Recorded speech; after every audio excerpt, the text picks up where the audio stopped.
आईच्या शोधात चिमणीचं पिल्लू. आज आमच्या रहिवासी संस्थेच्या आवारात एक उडताना येणारं चिमणीचं छोटंसं पिल्लू सापडलं. माझ्या आईनं ते पिल्लू घरात आणलं आणि त्याचं आईबाबा त्याला शोधत येतील या आशेनं खिडकीतील कुंडीत सुरक्षित ठेवलं. काही वेळानं एक चिमणा आणि चिमणी त्या पिल्लाच्या जवळ आले. पिल्लू आईला पाहून चिवचिवत होतं आणि त्या चिमणीनं आपल्या चोचीतून त्याला 2 घासही भरवले.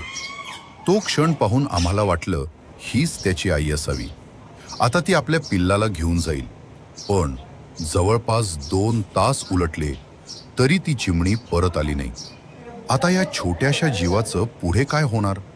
त्याला भूक लागली असेल, पण त्याला काय खायला द्यायचं हेही आम्हाला माहीत नाही.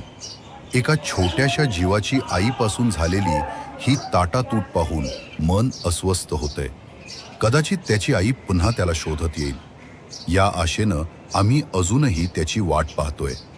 या चिमुकल्या जीवाला वाचवण्यासाठी आम्ही काय करावं? तुम्हाला माहिती असेल तर नक्की सांगा.